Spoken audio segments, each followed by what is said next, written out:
நேயர்கள் அனைவருக்கும் அன்பார்ந்த வணக்கங்கள். இன்னைக்கு நம்ம பதிவில் என்ன பார்க்க போறோம்னா, இன்றைய தினம் ஸ்ரீ ராமநவமி. இந்த ராமநவமி அன்று மாலை 6 to 7 இந்த ஒரு தீபம் கட்டாயமாக ஏற்றுங்க. உங்களுடைய வாழ்க்கையில் இருக்கக்கூடிய அனைத்து விதமான பிரச்சனைகளும் தீரும். கடன் அடையும், பணம் சேர தொடங்க ஆரம்பிக்கும். அது மட்டும் இல்லை, சகல ஐஸ்வர்யங்களும் கிடைக்கும், 16 செல்வங்களும் சேர தொடங்க ஆரம்பிக்கும். ஸோ இந்த கடன் தொல்லை நீங்கிறதுக்கு இந்த விளக்கு கூட, இந்த தீபத்து கூட இன்னும் ஒரு பொருளை குறிப்பாக நம்ம வைக்க போகிறோம். அது என்ன, அதை எப்படி வைக்கணும், இது எல்லாமே டீட்டெயிலாக பதிவில் பார்க்கலாம். ஸோ அது மட்டும் இல்லை, இந்த தீபம் ஏற்றதுனால உங்களுடைய வாழ்க்கையில் இருக்கக்கூடிய அனைத்து விதமான பிரச்சனைகளும் தீரும். ஸோ அந்த தீபம் என்ன, இதை எப்படி ஏற்றணும், எந்த நேரத்தில் ஏற்றணும், என்ன பண்ணணும், இதெல்லாமே டீட்டெயிலாக பதிவில் பார்க்கலாம். ஸோ அதுக்கு முன்னாடி இது வரைக்கும் பிரணவ் சமையலரை சப்ஸ்கிரைப் பண்ணல, இதான் ஃபர்ஸ்ட் டைம் பார்க்குறீங்க அப்படின்னா மறக்காம சேனலை சப்ஸ்கிரைப் பண்ணிக்கோங்க. பக்கத்தில் இருக்க பெல் ஐக்கனை கிளிக் பண்ணிக்கோங்க. ஸோ தட் நம்ம போடுற ஆன்மீக தகவல்களை நீங்கள் மிஸ் பண்ணாமல் பார்க்கலாம், உங்களுக்கு நோட்டிஃபிகேஷன்ஸ் வரும். இன்றைய தினம் சக்தி வாய்ந்த ஸ்ரீ ராமநவமி. இந்த ராமநவமியில் நீங்கள் என்ன கேட்குறீங்களோ அது கட்டாயமாக கிடைக்கும். நேற்று மாலையே, அதாவது 5:47 மணிக்கே பார்த்தீங்கன்னா ஸ்ரீராமநவமி ஆரம்பிச்சிருச்சு. இன்று மாலை 7 மணி வரைக்கும், அதாவது 6:59 வரைக்குமே ஸ்ரீராமநவமி இருக்குது. இந்த ஸ்ரீராமநவமி அன்று நீங்கள் செய்யக்கூடிய ஒவ்வொரு விஷயமே உங்களுக்கு பெரிய அளவில் மாற்றத்தை கொடுக்கக்கூடிய ஒரு விஷயங்கள் தான். ஸோ இன்று மாலை ஒரு தீபம் ஏற்ற சொல்லியிருக்கேன். அந்த தீபம் என்ன அப்படின்றத பார்க்கலாம். அதே மாதிரி இந்த தீபத்து கூட ஒரு பொருளை வைக்கிறதுனால உங்களுடைய கடன் பிரச்சனை அப்படின்றது தீர்ந்து பணம் சேர தொடங்க ஆரம்பிக்கும். குறிப்பாக ஒரு தானம் இன்ற நாள் நீங்கள் செய்ய வேண்டியது இருக்கும். ஸோ இது எல்லாமே டீட்டெயிலாக பதிவில் பார்க்கலாம். ஸோ வீடியோ கண்டிப்பாக யூஸ்ஃபுல்லாக இருக்கும், ஸ்கிப் பண்ணாமல் ஃபுல்லாக பாருங்கள். முதல்ல இந்த ஸ்ரீராமநவமி அன்று இன்று நாள் முழுவதுமே நீங்கள் பார்த்தீங்கன்னா உங்களுக்கு தெரிந்த எளிய மந்திரத்தை நீங்கள் சொல்லலாம். ஸ்ரீராமஜெயம் அப்படின்ற ஒரு எளிய மந்திரத்தை நீங்கள் சொல்லலாம். நீங்கள் என்ன கேட்குறீங்களோ அது கட்டாயமாக கிடைக்கக்கூடிய ஒரு மந்திரம் தான். ஸோ டைம் இருக்குது, இல்லை எப்போலாம் உங்களுக்கு வாய்ப்பு கிடைக்குதோ அப்போ எல்லாம் இந்த நாள் முழுவதுமே இந்த மந்திரத்தை நீங்கள் சொல்லலாம். நோட்டில் எழுதி வைக்கலாம். இந்த மாதிரி விஷயங்கள் செய்ய செய்ய இந்த நாளில் உங்களுக்கு நீங்கள் என்ன கேட்டு இந்த விஷயத்தை ஆரம்பிக்கிறீங்களோ அது கட்டாயமாக கிடைக்க ஆரம்பிக்கும். ஸோ அடுத்து பூஜை நேரம் ஆல்ரெடி நம்ம பதிவில் பார்த்தாச்சு. அந்த பதிவை வீடியோட எண்டில் உங்களுக்கு கொடுக்குறேன். டைம் இருக்கவங்க அதையும் ஸ்கிப் பண்ணாமல் ஃபுல்லாக போய் பாருங்கள், யூஸ்ஃபுல்லாக இருக்கும். எப்படி பூஜை செய்யணும், என்ன நெய்வேத்தியம் வைக்கணும், இது எல்லாமே நம்ம அந்த பதிவில் ஆல்ரெடி டீட்டெயிலாக பார்த்தாச்சு. ஸோ அதையும் இதையே சொல்லி வீடியோ லென்த்தாக ஆக்க விரும்பலை. ஸோ அதனால் இந்த பதிவில் மாலை ஏற்ற வேண்டிய ஒரு முக்கியமான தீபம் பற்றி மட்டும் நம்ம பார்க்கலாம். ஸோ மாலை 6 to 7 இந்த வேலையோட ஸ்ரீராமநவமி முடியுது. ஸோ ஆல்ரெடி பிரம்ம முகூர்த்த வேலையில் பூஜை செஞ்சுருப்பீங்க. அதே மாதிரி இப்போ காலையில் செஞ்சுருக்கலாம். மாலையில் குறிப்பாக பார்த்தீங்கன்னா 6 to 7 இந்த டைமை மிஸ் பண்ணாமல் நம்ம இந்த தீபம் ஏற்றணும்.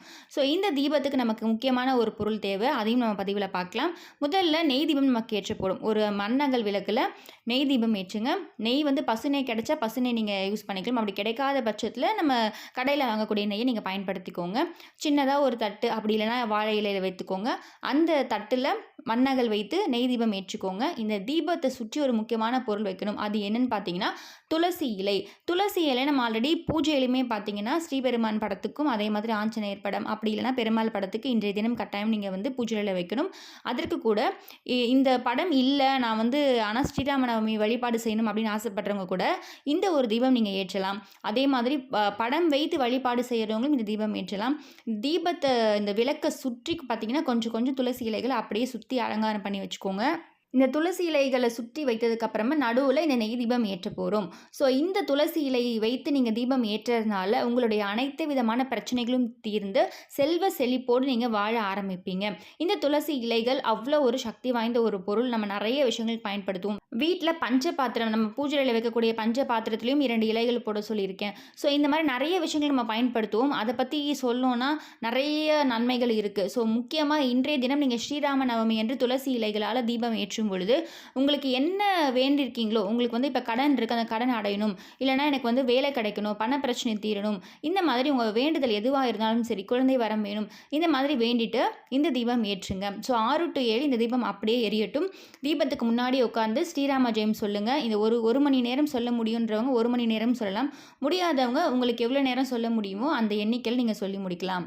அதே மாதிரி இப்போ 6 to 7 தாண்டிட்டேன், நான் கொஞ்சம் வேலைக்கெலாம் போயிட்டு வந்திருக்கேன், அந்த மாதிரி டைமில் ஏற்றலாமான்னு கேட்பீங்க. ஸோ அப்படி என்னால் ஏற்ற முடியலன்றவங்க அந்த நேரம் தாண்டி நீங்கள் ஏற்றலாம். முடிஞ்சவங்க வாய்ப்பு இருக்கவங்க 6 to 7க்குள்ளேயே ஏற்றி முடிச்சிருங்க. ஏன்னா இந்த தினம் பார்த்திங்கன்னா சூரிய உதயத்தின் போது ஸ்ரீராமநவமி இருக்கிறதுனால தான் நம்ம இந்த நாளை ஸ்ரீராமநவமியாக செலிப்ரேட் பண்ணுறோம். ஆனால் நேற்று மாலையே ஆரம்பிச்சிருச்சு. ஸோ நேற்று மாலையிலேருந்தே நம்ம ஸ்ரீராம ஜெயம் சொல்கிறது, நம்முடைய வழிபாடுகள் செய்கிறது எல்லாமே ஆரம்பிச்சிருப்போம். ஆனால் இன்றைய தினம் இந்த 7 மணிக்குள்ளே முடிக்கிறதுனால மறக்காமல் இந்த 1 மணி நேரத்தை நீங்கள் தவற விடாமல் செஞ்சுடுங்க. எனக்கு வாய்ப்பு கிடைக்கல, என்னால் முடியலன்னு சொல்கிறவங்க மட்டும் அதற்கு அப்புறமா நீங்கள் எப்போ கிடைக்குதோ அட்லீஸ்ட் விளக்கேற்றி அதுக்கப்புறமா உங்களுக்கு ஸ்ரீராம ஜெயம் சொல்ல முடியும்னா அந்த ஸ்ரீராம ஜெயம் சொல்லி முடித்து நீங்கள் உங்களுடைய வழிபாடு நிறைவு செய்யலாம். அடுத்து கடன் அடையிறதுக்கு ஒரு முக்கியமான விஷயம் சொல்கிறேன்னு சொல்லியிருந்தேன். அது என்னன்னு பார்த்தீங்கன்னா, நம்ம இப்போ இந்த விளக்கு ஏற்றிருப்போமா, துளசி இலை இருக்கா, அந்த துளசி இலைக்கு பக்கத்தில் ஒரு ரூபாய் நாணயம், அதாவது அந்த அகல் விளக்கில் ஒரு தட்டு வச்சு தான் நம்ம ஏற்றிருப்போம். அந்த தட்டுலேயே பார்த்தீங்கன்னா ஒரு ரூபாய் நாணயத்தை அந்த துளசி இலைகளுக்கு மேலேயே வச்சுருங்க. நீங்கள் விற்கும் பொழுது உங்களுடைய கடன் பிரச்சனை தீரணும், இந்த வருஷம் என்னுடைய அனைத்து விதமான கடனும் தீர்ந்து பணம் சேர தொடங்க ஆரம்பிக்கணும்னு சொல்லி வேண்டிட்டு அந்த ரூபாய் நாணயத்தை அந்த விளக்கு பக்கத்தில் வச்சுருங்க. அடுத்து நீங்கள் பூஜையெல்லாம் செஞ்சு முடிச்சுட்டு அப்படியே இருக்கட்டும் அந்த நாணயம். இரவு தூங்குறதுக்கு முன்னாடி அந்த ரூபாய் நாணயத்தை எடுத்துகிட்டு போய் உங்களுடைய பணம் வைக்கும் இடத்துல, ஸோ அதை எதுவாக வேணா இருக்கலாம், நீங்கள் பாக்ஸ் வச்சுருக்கீங்க இல்லை ஒரு பர்ஸில் வைக்கிறீங்க, எதுவாக இருந்தாலும் சரி, அந்த இடத்துல அந்த ரூபாய் நாணயத்தை எடுத்துமே வச்சுருங்க. அதை செலவு பண்ணாதீங்க, அது அப்படியே இருக்கட்டும். ஸோ இந்த ரூபாய் நாணயம் அந்த பர்ஸ்லேயே அந்த பணப்பெட்டியிலே இருக்கும் பொழுது உங்களுக்கு பணம் சேர தொடங்க ஆரம்பிக்கும். அதே மாதிரி நான் ஆல்ரெடி சொல்லியிருக்கேன், நம்ம ஒரு விஷயத்தை செஞ்சு முடிச்சுட்டு சும்மாவே இருந்தால் நமக்கு எந்தவித பணமும் வராது. இதை மட்டும் நான் செஞ்சுட்டு எனக்கு தானாக பணம் வரும்னு வெயிட் பண்ணக்கூடாது. உங்களுடைய உழைப்பை கட்டாயமாக போடும், அதில் 200% உங்களுக்கு வெற்றி கிடைத்து பணம் சேர தொடங்க ஆரம்பிக்கும். ஸோ விடாமுயற்சியோடு நீங்கள் எப்பொழுதும் போல் உங்கள் உழைப்பை போட்டுகிட்டே இருங்க.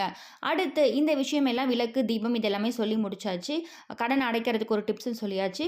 குறிப்பாக இந்த ஒரு நாளில் ஒரு தானம் செய்ய சொல்லியிருக்கேன். அந்த தானம் என்னென்னு பார்த்தீங்கன்னா, நீங்கள் நீர் மோர் நம்ம நார்மலாக வீட்டில் செய்கிறோம் பார்த்தீங்களா, அந்த மோரை இன்றைய தினம் நீங்கள் கோவிலுக்கு செல்ல முடியும் அப்படின்னா கோவிலில் வர பக்தர்கள் கொடுக்கலாம். கோவிலுக்கு போக முடியாதவங்க கூட உங்கள் வீட்டுக்கிட்ட இருக்கக்கூடிய அக்கம் பக்கத்தினர், அதே மாதிரி அங்கே ரோட்டில் ஏழை எளிய மக்கள் இருப்பாங்க, தாகமாக வரக்கூடிய யாருக்கு வேணால் சரி இந்த நாளில் நீங்கள் நீர்மோர் தானமாக கொடுக்கலாம்.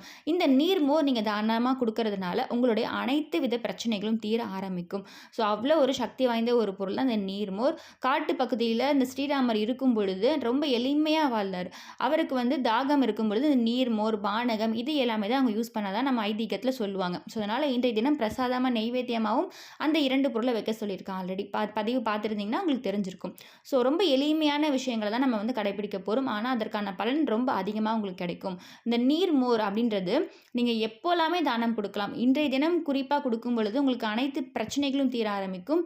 உங்களுக்கு எந்த வழியில் கஷ்டம் இருந்தாலும் சரி, நமக்கு பண விதமாலும் சரி, மன விதமாலும் சரி, நமக்கு வீட்டில் பிரச்சனைகள் இருந்தாலும் சரி, எல்லா வகையில் இருக்கக்கூடிய பிரச்சனைகளும் தீர்ந்து உங்களுக்கு ஒரு நல்ல மன அமைதியான வாழ்க்கை உங்களுக்கு கிடைக்க ஆரம்பிக்கும். ஸோ வாய்ப்பு இருக்கவங்க எப்போல்லாம் உங்களுக்கு டைம் கிடைக்குதோ அப்போல்லாமே இந்த நீர்மோரை நீங்கள் தானமாக கொடுக்க ஆரம்பிக்கலாம். ஸோ இன்றைய நாளும் தவறாமல் இந்த தானத்தை நீங்கள் கட்டாயமாக செய்யுங்க. உங்கள் வாழ்க்கையில் இருக்கக்கூடிய அனைத்து விதமான பண பிரச்சனைகள், கடன் பிரச்சனைகள் எல்லாமே தீர்ந்து நல்ல ஒரு செல்வ செழிப்போடு நீங்கள் வாழணும்னு வேண்டி இந்த பதிவை நிறைவு செய்கிறேன்.